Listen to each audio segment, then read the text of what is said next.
She tasted the Thanksgiving gravy and knew it was poison. Her mother-in-law, Dorothea, saw a pregnant, easy target. She had no idea she was dealing with Vivian, an FBI agent who had spent 2 years undercover with the Russian mafia. Dorothea thought she was just serving a dish, but she was actually unraveling 40 years of dark family secrets. What happens when a predator chooses the wrong prey? This story has a shocking twist, so stay with me to find out how one woman's evil plan backfired. The story is for every woman who has ever been called crazy for trusting her instincts. It is for every mother who fought alone to protect her child. And it is proof that sometimes the person everyone underestimates becomes the one who brings down an empire. If you have ever felt dismissed, gaslit, or silenced by people who should have loved you, this story will remind you. Your intuition is your greatest weapon. Never let anyone convince you that you are powerless. Dorothea Hartwell's smile was as polished as the silver gravy boat she offered to Vivian. "I made this special, just for you," she said. Her voice was pure silk, but her eyes were cold. Vivian sat at the enormous dining table, feeling out of place. She was 7 months pregnant and exhausted from a recent kidnapping case. She would rather be home in her pajamas, but her husband, Grant, had insisted they attend. His family, with their perfect smiles and judgmental stares, always made her feel small. "Thank you, Dorothea," Vivian replied, forcing a warm tone. For 3 years, she had endured her mother-in-law's cutting remarks disguised as compliments. Every kind gesture felt like a trap. The gravy landed on her plate with a soft clink. It was dark and thick, smelling of rich herbs. "You need your strength," Dorothea added sweetly. "Growing my grandchild takes so much out of a woman." The emphasis on "my" was impossible to miss. It was as if Vivian was just a container for the next Hartwell heir. Vivian had learned to ignore the constant little digs, but tonight felt different. She scooped the gravy onto her potatoes. The steam carried the scent of roasted meat, rosemary, and something else. A faint, metallic smell that didn't belong. Across the table, her husband Grant beamed at her, completely oblivious. He was happy to be home, surrounded by his family. He had no idea of the danger simmering right in front of him. Vivian lifted the fork to her mouth. The first bite was bitter. Instantly, 7 years of FBI training took over. She had studied killers and their methods. She had survived undercover in a crime family. She knew the chemical signature of poisons better than most people knew recipes. This was not a new herb. This was something designed to harm. She swallowed the tiny amount, then took another small bite just for show, careful not to raise suspicion. Across the table, Dorothea's eyes were fixed on her. She watched Vivian's fork with a strange, chilling anticipation. It was the look a predator gives its prey just before the trap springs. Vivian's hand found Grant's beneath the table, squeezing twice. Their old signal that meant, "I need to talk to you now." She gave him a tiny shake of her head to say, "Not here." Then she stood up calmly. "Excuse me," she announced. "The baby is pressing on my bladder." As she walked away, she could feel Dorothea's smile burning into her back. In the grand bathroom, Vivian locked the door and moved quickly. She spat the remaining food into the toilet and rinsed her mouth again and again. She forced herself to bring up the little she had swallowed. Her hands shook, but her mind was clear. From her purse, she pulled out a small evidence bag. It was a habit she never broke. She carefully scraped the residue from her tongue with a tissue, sealed it in the bag, and marked it with the date and time. Staring at her reflection, she saw a pale, exhausted woman who had just realized the unthinkable. Her mother-in-law had tried to poison her and her unborn child. For a moment, she questioned herself. Was she just being paranoid? But her instincts, the very instincts that had kept her alive for years, were screaming a warning. The taste did not lie. The bitter, metallic residue in the evidence bag did not lie. Dorothea was not just a difficult woman. She was a monster. Vivian took a deep breath, fixed her lipstick, and smoothed her dress. She practiced a placid smile in the mirror, the same kind of mask she had worn for years undercover. Then, with steady steps, she walked back to the dining room. Her chair creaked as she sat down among the lions. The conversation had moved on, but Vivian was no longer just a guest at the table. The game had changed. She was an agent on a case, and her mother-in-law was now her primary target. At the Thanksgiving table, every bite felt like a risk. Vivian stared at her plate, a perfect picture of a holiday meal she couldn't bring herself to eat. Instead, she rearranged the food, an old trick from a troubled childhood.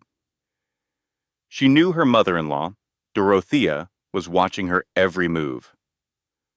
Across the table, Dorothea's smile was as sharp as a knife.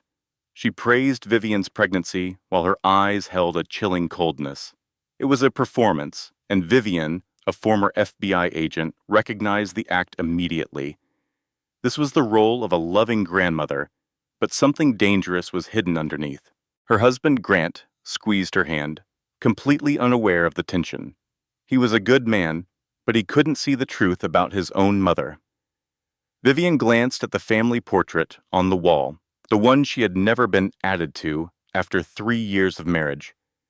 She felt like an outsider, a placeholder. The rest of the dinner was a blur of polite lies and forced smiles. Vivian refused dessert, using her pregnancy as an excuse for her lack of appetite.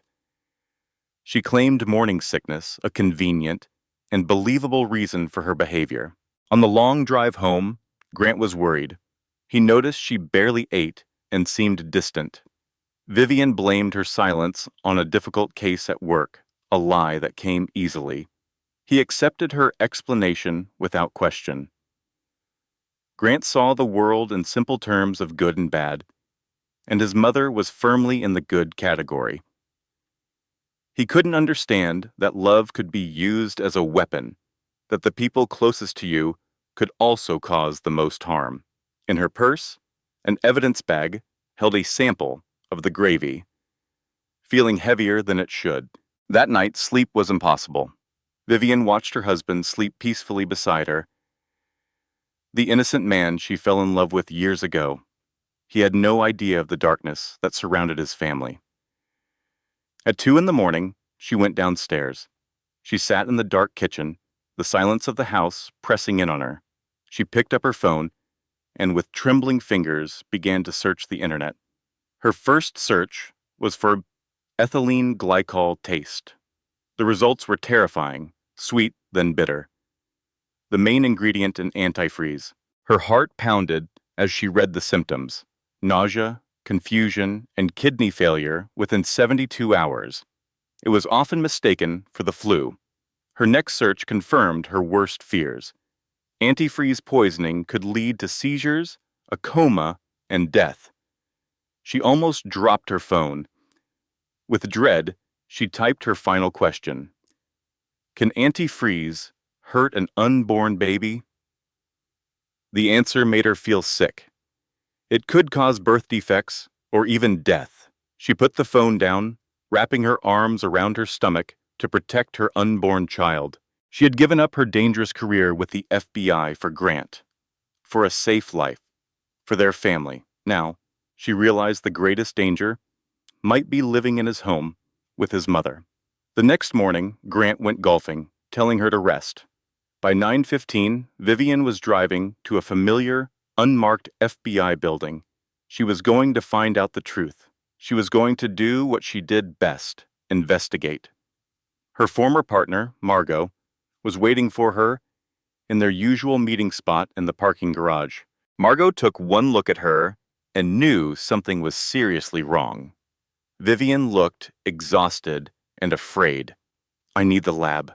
Vivian said, her voice tight. Off the books. Margot didn't ask any questions. She had been Vivian's partner for 5 years and recognized the look on her face.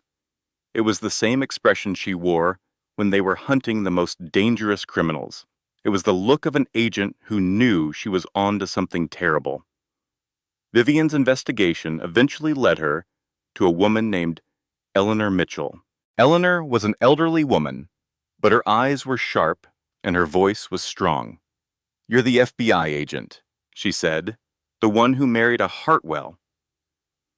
Vivian was surprised. "How did you know?" Eleanor's face hardened. "I've been keeping track of them for 40 years, she said. "Every death, every illness.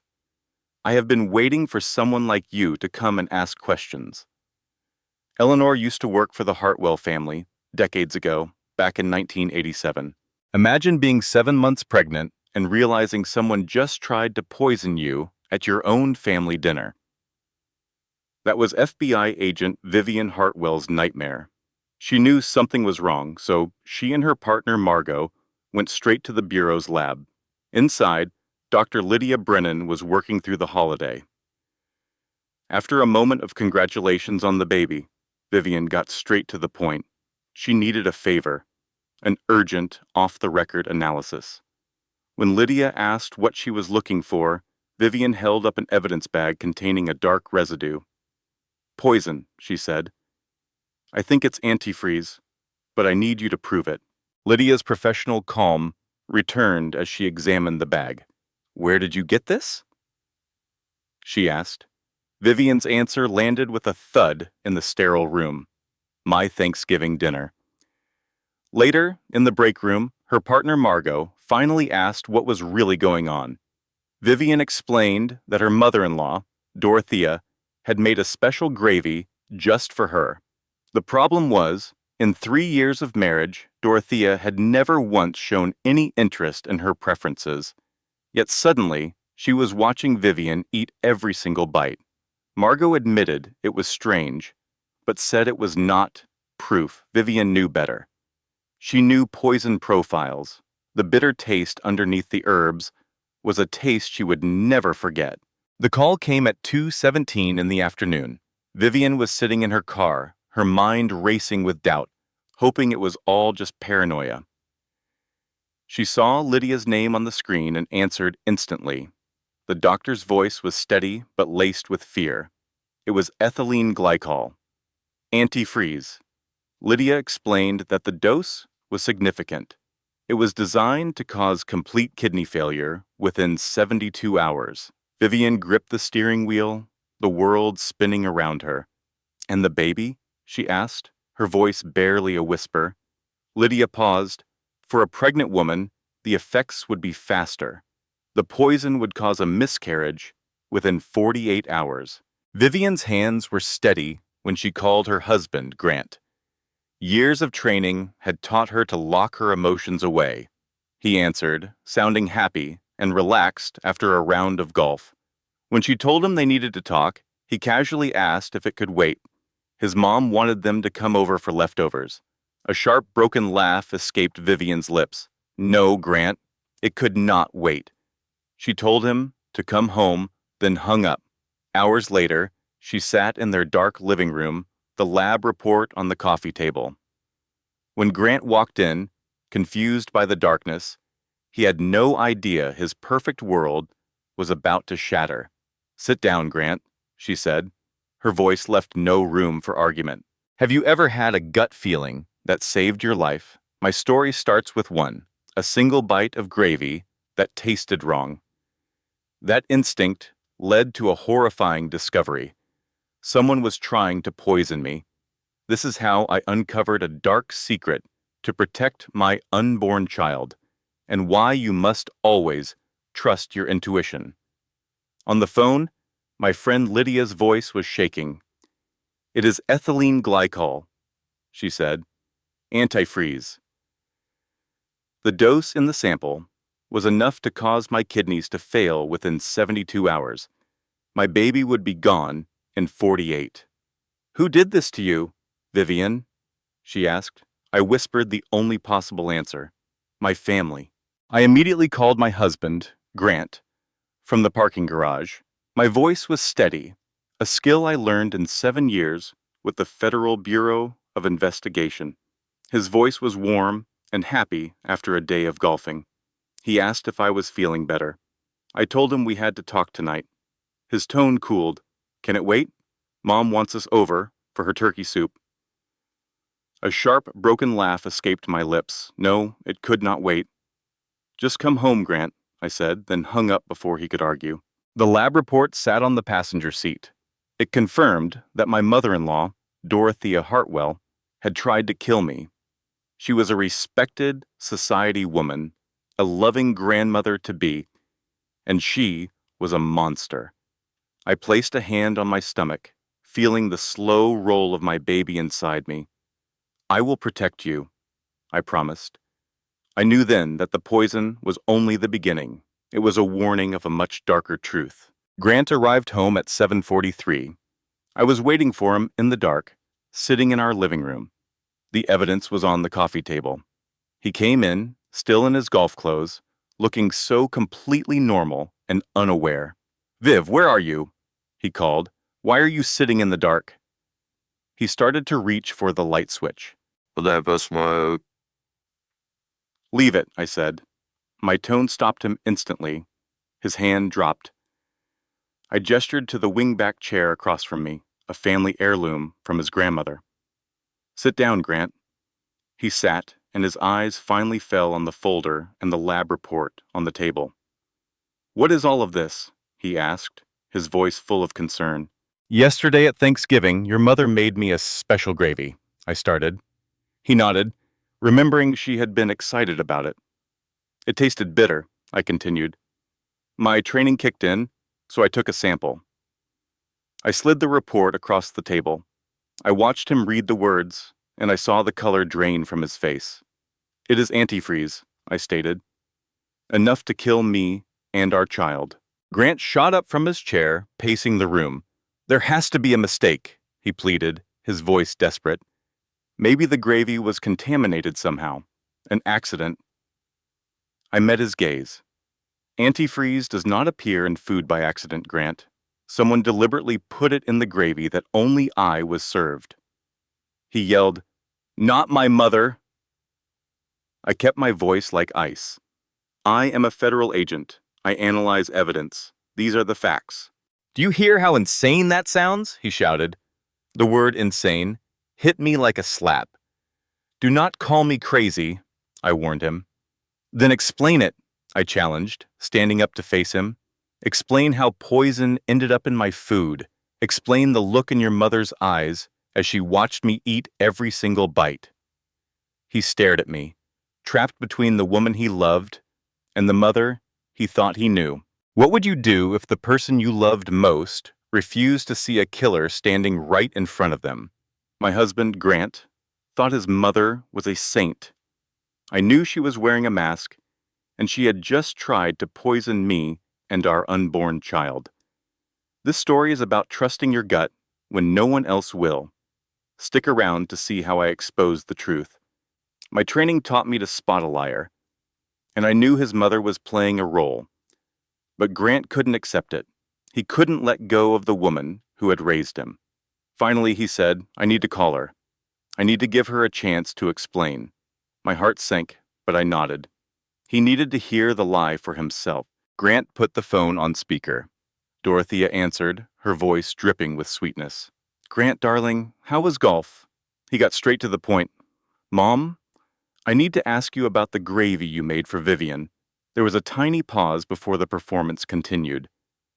Of course, sweetheart. What is it? She says it tasted strange. Strange? Dorothea's voice filled with wounded kindness. I made it special for her. I even called Margaret, the caterer, for tips on what pregnant women like. I wanted to make something special for the mother of my grandchild. I know, Mom. It is just that Vivian had it tested. The silence stretched for 4 long seconds. Tested? Dorothea's voice turned cold. Tested for what? I stepped forward so she could hear me clearly. The test found ethylene glycol.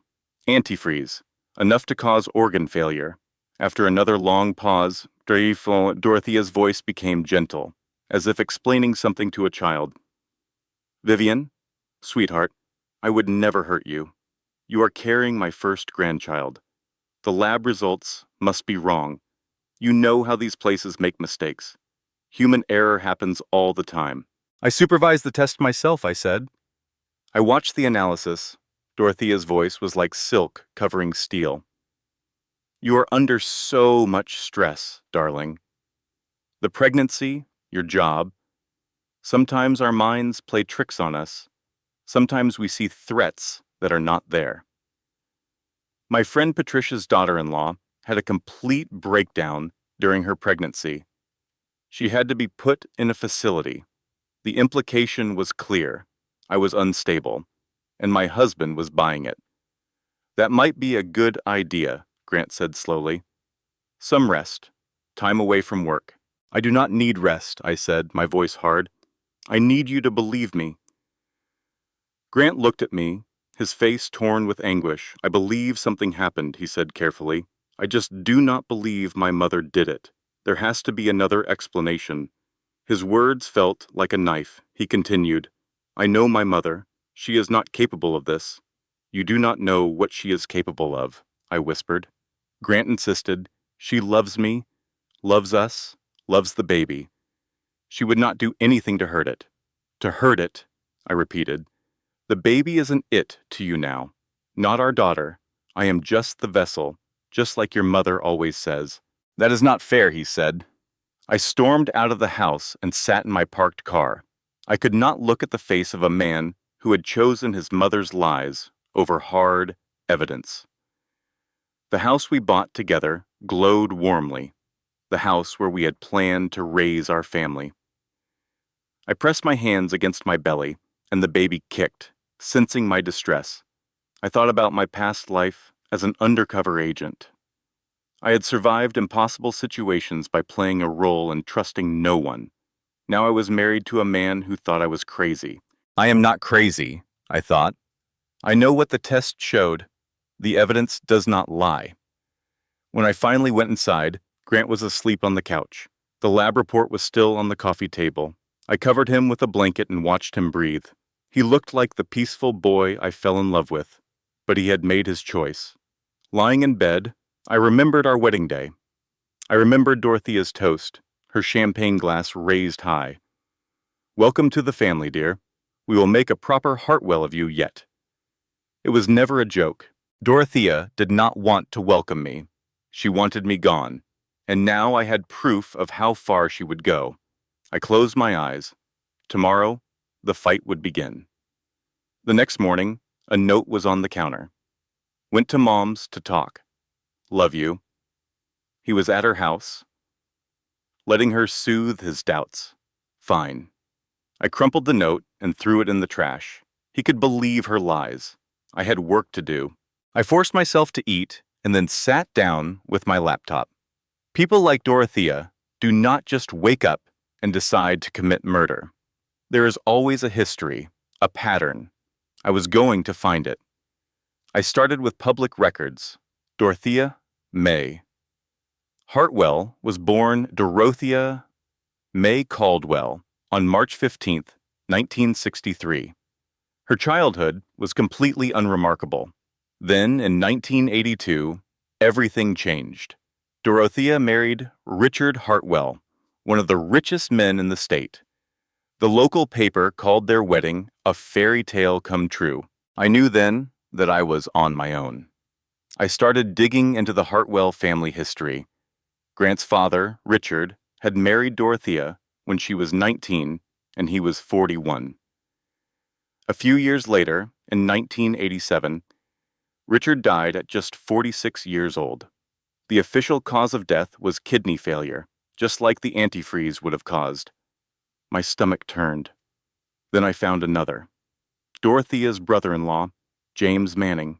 He died in 1994, also at age 46. His cause of death was organ failure, just 2 months after he had denied Dorothea a family loan. This was not a coincidence. It was a pattern. Vivian found another name, David Porter. He was a healthy 52-year-old board member who died of organ failure in 2003. He had voted against Dorothea just 6 weeks before his death. It was the third suspicious death connected to her, all ruled natural causes, and all looking like poison. Vivian called her partner at 11:47 on a Saturday night. Margot, I need you to pull some files. This is important. I need any cold cases tied to the Hartwell family from the last 40 years, Vivian explained. It is a pattern of poisoning. 3 people are dead, and she is trying to make me number 4. A sharp gasp came from the phone. My God, Viv, you think she is a serial killer who's been free for 36 years. Margot, ever loyal, worked all weekend to get the files. They met at a quiet coffee shop where no one would know them. Margot slid a folder across the table, revealing a sick pattern of death and illness. It all centered around my mother-in-law. The first victim was Grant's college girlfriend, Jennifer Walsh. In 2004, she was hospitalized with a bizarre stomach sickness. She left him as soon as she recovered. Next was his fiancée, Samantha Reed. 3 months into their engagement, she developed crippling anxiety and broke it off. A few years later, she was dead. The list was long. The family nanny, Margaret Holloway, was fired after a mysterious illness left her unable to work. I asked Margot what happened to them. Jennifer was alive, but terrified to speak about Grant. Samantha's death was officially ruled a suicide. As the coffee shop buzzed around us, the horrific pattern came into focus. All the victims were connected to Grant's mother, Dorothea. She had been doing this for decades. I finally understood. Anyone who threatened her control over her sons was either scared away or eliminated. Margot watched me, her eyes intense. What are you going to do? She asked. I rested a hand on my belly, feeling the baby kick. This was about more than just me. I am not going to be another name on her list. The problem was my husband, Grant. He believed his mother's lies that I was having a breakdown. Dorothea even suggested I be sent to a mental facility. He was a fool, but he was a fool who had been manipulated his entire life. I took the folder filled with decades of hidden crimes. I will build a case so strong that even Grant cannot ignore it. That night, he came home late, smelling of his mother's perfume. I said nothing. Instead, I sat in the pale, yellow nursery, rocking back and forth. I thought of the women in those files, Jennifer, Samantha, and Margaret. I thought of my sister-in-law, Caroline, who always had such empty eyes. I am not crazy, I whispered to my unborn child. She is. The baby kicked again, and for the first time in days, I felt a real smile. A mission had ignited inside me. I was going to stop her. 6 days after Thanksgiving, my mission became a war. Grant found the files. I had fallen asleep and left them on the kitchen table. What the hell is this? He roared. He stood there, his face flushed with anger, waving a photo of his old girlfriend. You are investigating people I dated in college? I am investigating a pattern, I said. A pattern of what? He laughed, the sound ugly. That my mother is poisoning everyone I have ever cared about? Yes, I replied. Exactly that. You need professional help, he said, his voice cold. What is not healthy, I countered, is your mother killing 3 people and trying to murder me. There is no evidence, he shouted. Just your conspiracy theories. 3 people are dead, Grant. My voice rose, my calm finally shattering. All linked to your mother, all showing signs of antifreeze poisoning. I brought up his father, dead at 46 from sudden kidney failure. Then his uncle James, dead weeks after a business dispute with Dorothea. He slammed his hand on the counter. Stop it. I cannot stop. My voice dropped to ice. She tried to kill me, Grant, and she tried to kill our baby. A heavy silence filled the room. His next words were quiet and dangerous. I spoke to my mother today. My stomach twisted. She told me you have been harassing her old friends and former employees. I am gathering evidence, I said. That is what an investigator does. Your job is to catch criminals, he sneered, not invent them from paranoid fantasies about my mother. Paranoid fantasies. The words hit me like a physical blow. He was just like my father, calling my mother dramatic. This was my husband, the man who promised to stand by me, calling me crazy. Get out, I said. What? Get out of this house right now. I cannot look at you. Tears burned my eyes, but I held them back. You are choosing her. You always choose her. He was the man who had promised to stand by her forever. Now he was gone. He suggested they take some space, and she didn't argue. From downstairs, she heard the familiar sounds of a marriage ending. At the door, he said he loved her, but could not support what she was doing. He claimed it was destroying them both. The door closed, and the headlights of his car swept across the room. Vivian was left alone with the files spread across her kitchen table. The evidence her husband refused to believe. She did not cry, not until his car was gone. She slid to the cold floor, her back against the cabinets, and stayed there all night. The next morning, her phone rang at 8:17. It was her supervisor, Agent Russell Consincade. His voice was grim. He said, "My office now," and hung up before she could mention her maternity leave. She drove to the field office in a complete daze. The FBI parking lot was mostly empty, running on a holiday skeleton crew. She waited in her car for 5 minutes before forcing herself to go inside. His office was on the third floor. Consincade told her to close the door and sit down. His voice was heavy with exhaustion. He explained that an anonymous complaint had been filed against her. It alleged she was using federal resources for a personal vendetta and harassing a private citizen. Vivian's heart pounded, but her expression remained neutral, a skill perfected over 20 years.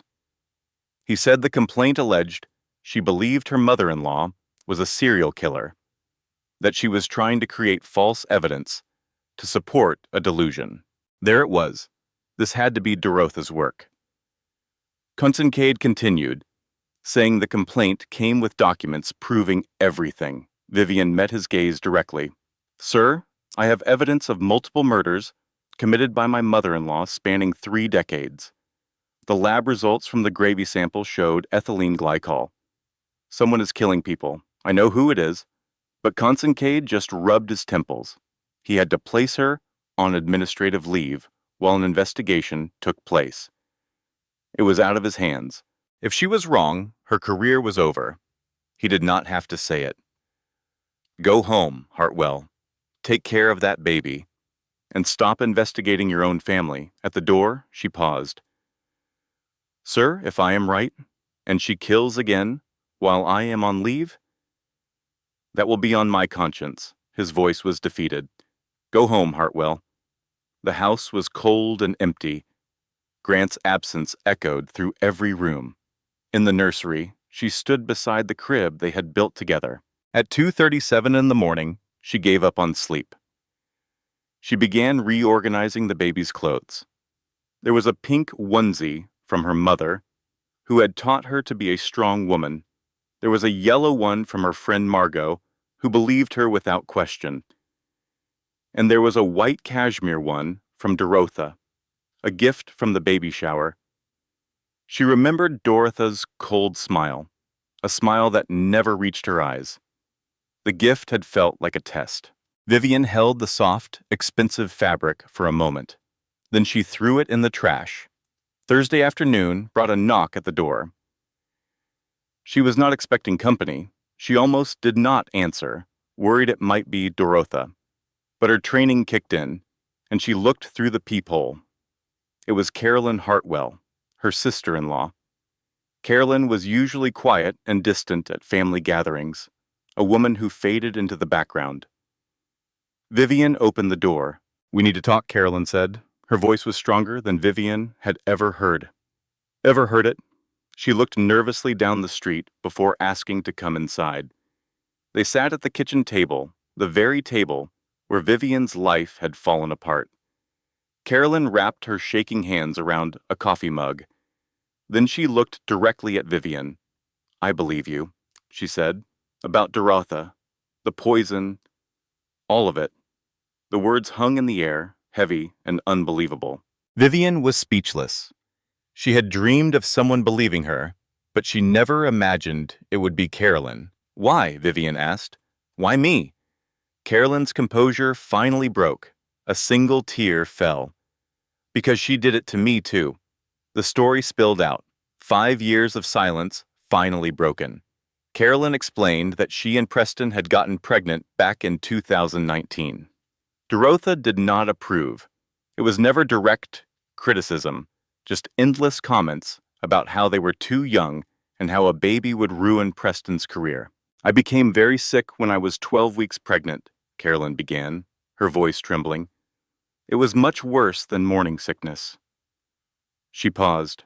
I lost the baby at 14 weeks, and the doctors had no explanation. Her voice cracked as she continued. A few days later, I found one of my smoothie containers.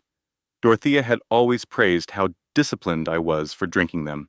Something made me check the residue at the bottom, she said.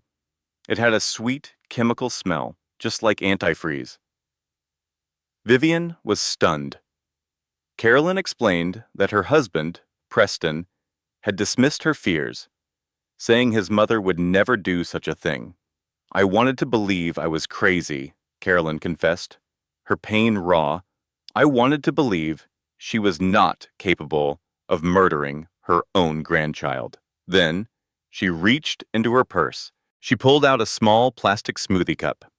I have carried this for 5 years, Carolyn said, her voice turning hard. 5 years of being too afraid to know the truth. She had never tested it, terrified of what it would mean for her life, but now her fear was gone. She looked directly at Vivian. Now, I want to help you destroy her. They talked for hours, combining evidence that revealed a decades-long pattern. Carolyn's evidence included a journal of every strange comment from Dorothea. Her voice went hollow. We have tried for another baby for 5 years, but nothing works. I think she permanently damaged me. Her jaw tightened. She took more than my baby. She took my chance to ever have one.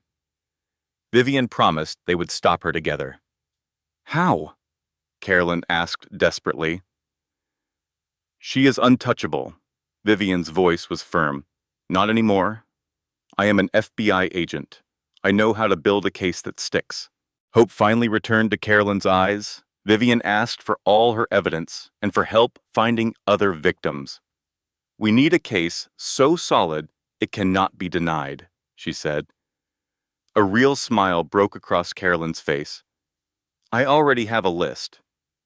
That night, Vivian sat in the nursery, no longer feeling alone. With the evidence beside her, she felt her baby kick. We are going to be okay, she whispered. I have an ally. On Friday morning at 8:42, Margot called with a breakthrough. I found something from 1987, on the death of Dorothea's first husband. It was a buried statement from a housekeeper named Eleanor Mitchell. She claimed she saw something suspicious right before Richard Hartwell died. The official report was redacted, but Margot located her. She's 83 in Florida, Margot said. And nurses say her mind is still sharp as a tack. Vivian wanted to drive to Florida at once. I have to talk to her, she insisted. Margot reminded her she was on leave, but Vivian simply called it a personal visit. You are going, no matter what, aren't you? Margot sighed, and convinced her a video call was safer. At 2:15 that afternoon, Vivian and Carolyn watched as Eleanor Mitchell appeared on their screen. She had white hair and sharp blue eyes that seemed to miss absolutely nothing. She explained that Grant's father, Richard Hartwell, was a kind and generous man. He had treated his staff with respect and had even helped pay for Eleanor's daughter's college tuition. He was nothing like the rest of his family. Eleanor's story painted a picture of a good man surrounded by a family with dark secrets, and she was finally ready to tell Vivian everything she had seen all those years ago. The truth was about to come out. Have you ever seen a terrible injustice and felt powerless to stop it? That is how Eleanor, a former housekeeper, felt for 40 years. She watched a monster get away with murder, all because of wealth and influence. This is the story of how one person's courage finally brought the truth to light. Eleanor explained that her old boss, Mr. Richard, was a kind soul. His wife, Dorotha, was the complete opposite. She was cold and calculating, obsessed with appearances. One morning, very early, Eleanor let herself into the house to retrieve something she had forgotten.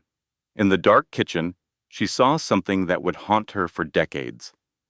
Dorotha was standing at the counter in her robe, holding a small, unlabeled brown bottle. She was carefully pouring a greenish liquid, drop by drop, into Mr. Richard's coffee maker. Eleanor knew he made coffee at 6 o'clock every single morning. It was his daily ritual. Frightened, Eleanor slipped out unseen. She tried to convince herself she had misunderstood what she saw, but over the next week, she watched Mr. Richard grow terribly ill. He became dizzy and confused, and his kidneys began to fail. The doctors called his sudden death an unexplainable tragedy. Eleanor knew better. She went to the police and told them exactly what she witnessed. But nothing happened. The detective who took her statement retired just 2 months later. The case was closed, ruled as natural causes. Soon after, Dorotha fired Eleanor, claiming they needed to cut back on staff. But the look in Dorotha's eyes told Eleanor the real story. She knew. A month later, a threatening letter arrived from the Hartwell family lawyers. It was a reminder about her confidentiality agreement and the legal consequences of spreading false accusations. For 40 years, Eleanor was forced into silence, but she never forgot. Reaching off-screen, Eleanor produced a worn leather journal. It was filled with 4 decades of secrets. She had tracked every mysterious death and strange illness connected to the Hartwell family. She opened it, revealing page after page of notes and newspaper clippings. There was Dorotha's brother-in-law, who died in 1994 after refusing her a loan. Then there was David Porter, who died in 2003, weeks after voting against her on a foundation board. 4 young women who dated her sons all fell mysteriously ill and then disappeared from their lives. Looking into the camera with tears in her eyes, Eleanor explained she had been waiting. She prayed for someone strong enough to finally stop Dorotha. Vivian, her throat tight with emotion, promised to build a case. Eleanor's response was immediate and firm. She had been waiting 40 years to testify. Vivian's phone rang. It was her colleague, Margot. She had discovered the financial motives. The brother-in-law had a $300,000 life insurance policy. His wife, Dorotha's sister, loaned Dorotha $50,000 shortly after his death. David Porter had been blocking a real estate deal that made the family foundation $5 million. After he died, the deal went through. It was a clear pattern of murder for profit. Vivian knew she had to take this to her boss, Agent Cade Hartwell. Margot warned her of the risk. If they were wrong, their careers would be over. But Vivian thought of Eleanor, waiting 4 decades for justice. She knew they had to try. That night, Agent Hartwell called. He had received the evidence. Imagine discovering your mother-in-law is a serial killer, and no one believes you. For 40 years, she hid behind her wealth, a perfect hostess who served poison with a smile. This is the story of how one pregnant agent, her own daughter-in-law, refused to give up the fight for justice. Sometimes we must stand alone to uncover the truth. My boss, Cade, finally saw the truth in my evidence. He cleared me for duty. He said, "Monday morning, be in my office at 8." The relief was overwhelming. This fight wasn't just for me anymore. After 40 years of hidden crimes, we were finally going to catch a monster.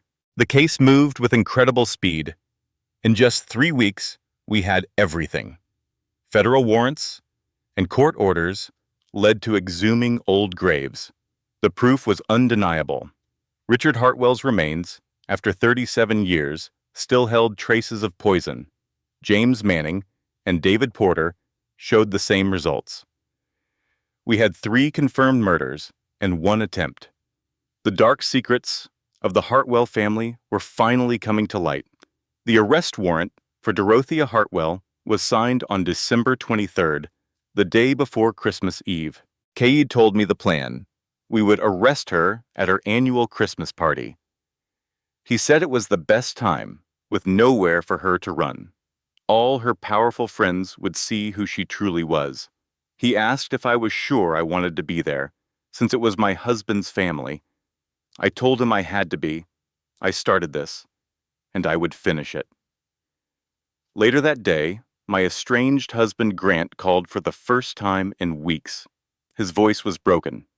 He had heard federal agents were in town. He asked what was happening. I stood in the empty house we once shared and told him I was just doing my job. He said, "They're saying Mom is being arrested for murder." I confirmed it was true. He finally admitted he should have believed me from the very beginning. He asked if he could come over, if we could talk. I thought of all the nights I had waited for him to choose me, but I simply said, "Not tonight. I have work to do," and hung up the phone. That night, the Hartwell estate was lit up like a palace. Inside, a string quartet played for 50 of society's most important people. They had no idea the party was about to be crashed. I stood at the edge of the property, my FBI badge clipped to my belt. My partner Margot asked if I was ready. I touched my pregnant belly and felt the baby kick. I told her I had been ready for a long time. We walked through the front doors, followed by 6 federal agents. The entire room fell silent. Dorothea Hartwell stood by a giant Christmas tree, dripping in diamonds and red velvet. When she saw me and the badges, her champagne glass slipped from her hand and shattered on the floor. In a clear, steady voice that carried across the room, I said, "Dorothea Hartwell, you are under arrest for the murders of Richard Hartwell, James Manning, and David Porter." Gasps echoed through the crowd. I continued reading her rights, my voice never shaking. Justice was finally here. Dorothea's shock turned to fury. "This is absurd," she hissed, promising to destroy my career. I calmly told her we had the lab results from the poison she served me at Thanksgiving. We had toxicology reports from 3 bodies and financial records showing her motive for each murder. She laughed and asked who would dare testify against her. I then delivered the final blow. "From Eleanor Mitchell, your former housekeeper. She saw what you did to your first husband." Dorothea's face went white with fear. "That's impossible," she whispered. I told her that confidentiality agreements do not cover murder. Her perfect mask finally cracked. For 40 years, she had gotten away with it. That ended tonight. As 2 agents moved in with handcuffs, her composure shattered. She screamed, "Do you know who I am?" The handcuffs clicked shut around her wrists. It was the sound of a queen falling from her throne, a monster finally facing consequences after a lifetime of believing she was untouchable. She turned to me, her eyes filled with hate. "You think you've won," she spat. "I'll be out by morning, and then I'll come for you and that baby." Cade stepped in and ordered the agents to get her out. She was still screaming threats as they led her away, but her power was gone. I watched her go, not with triumph, but with a deep sense of exhaustion. The party guests fled into the night. The fairy lights twinkled on, but the house was now cold and empty, a monument to decades of lies. The trial began in March. Dorotha Hartwell pleaded not guilty, surrounded by a team of the best lawyers money could buy. They walked into the courtroom radiating confidence, prepared to dismantle the case. But they underestimated the power of the truth. First, a doctor explained the science. She showed how poison could remain in bone marrow for decades, proving the concentrations found were lethal. The evidence was undeniable. Then, Eleanor Mitchell took the stand. At 83 years old, her memory was perfect. She calmly described the brown bottle, the green liquid, and the look on Dorotha's face. The defense lawyers tried to discredit her, calling her memory unreliable after 40 years. Eleanor looked at them and said she remembered every single detail because she had been waiting 4 decades to tell her story. The courtroom was silent. Caroline, another victim, testified about the poisoned smoothie that caused her miscarriage. The defense tried to paint her as unstable and bitter, but her voice was strong as she told the jury that Dorotha had taken her baby. Finally, Vivian spent 6 hours on the stand. She laid out every piece of evidence, calmly and clearly. The defense attorney attacked her relentlessly, calling her a vindictive daughter-in-law on a personal quest for revenge. Vivian simply and calmly answered every single question, letting the 40 years of evidence speak for itself. She never wanted me in her family, so she tried to kill me and my unborn child. The defense attorney calls her a pillar of the community. I call her a serial killer. And the evidence agrees. For 40 years, a trail of suspicious deaths followed her. I was just the first person to finally see the truth. The jury was out for 3 long days. Vivian held her newborn, Elise, a 7-pound miracle, and waited for justice. For decades, my mother-in-law, Dorothea Hartwell, got away with murder, shielded by her power and wealth. She was an untouchable monster until she came for me. This is the story of how justice finally caught up with the killer, and how I learned that true strength is not just about surviving, but about choosing to build a new life from the ashes. Never let anyone convince you that you are powerless. The day of the verdict, I walked into a packed courtroom with my baby daughter, Elise, and faced the woman who tried to destroy us. The foreman's words changed everything. Guilty of the murder of Richard Hartwell. Guilty of the murder of James Manning. Guilty, guilty, guilty. On every single count. Dorothea's carefully constructed mask of civility shattered. She leaped to her feet, screaming about conspiracies and how I had destroyed her family. The irony was lost on no one. The judge slammed his gavel, but she was beyond control, ranting about her charity work and her status in the community. The guards had to physically drag her from the courtroom as she cursed and fought. 2 weeks later, she was sentenced to life in prison without the possibility of parole. This time, she was silent, her head held high, wrapped in a cold, unrepentant pride. As they led her away for the last time, her eyes found mine. She mouthed the words, "This is not over." I looked right back at her, unafraid, and mouthed my own reply, "Yes, it is." The trial was over. 4 decades of secrets were finally exposed, but I felt strangely empty. My friend Margot found me in the hallway. She said something I will never forget. Sometimes, she told me, justice is not a feeling of victory. It is just the absence of injustice. My husband, Grant, was waiting for me outside. He looked broken, worn down by the revelation that his entire life had been orchestrated by a serial killer. He pleaded with me, his voice cracking. He was sorry he had not believed me, sorry he had not listened when I told him his mother was dangerous. He wanted to try again, to be a family. But I looked at the man who had abandoned me when I was pregnant and terrified, choosing his mother's lies over our safety. No, I said, the word soft but unbreakable. The woman you married trusted you to protect her. I can no longer be that woman. He asked about Elise, our daughter. I promised him fair custody, but I made it clear that our marriage was over.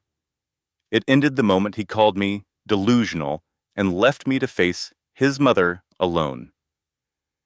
His tears fell, but apologies could not erase the past or rebuild my trust. You are not your mother, Grant, I told him gently before I left. You are not evil, but you are weak. And until you learn to be a man who fights for his family instead of abandoning them, you are not a man I can be with. 6 months later, I had a new life. My apartment was small, but it was ours, a safe haven filled with pictures of Elise growing up happy and free. Every piece of it was a testament to my own strength and independence. The divorce was final. Grant was in therapy in another state, a distant but consistent presence in our daughter's life through video calls twice a week. He was trying to become a better man, and maybe someday we could be friends. One Tuesday morning, Agent Consincade called. He wanted to see me in his office. I dropped Elise at the office daycare, a benefit for working mothers that I was deeply grateful for, and walked in to see him. How is the baby? He asked, pointing to a chair. Growing, I replied. Crawling everywhere and eating things she should not eat. Have you ever had a gut feeling that something was wrong, but everyone told you that you were crazy? Vivian Hartwell lived that nightmare, and this is how she won. Her boss, Consincade, slid a folder across the desk. Inside was a promotion to supervisory special agent, a reward for exposing a monster and solving 4 cold cases no one else would touch. But Vivian had one condition.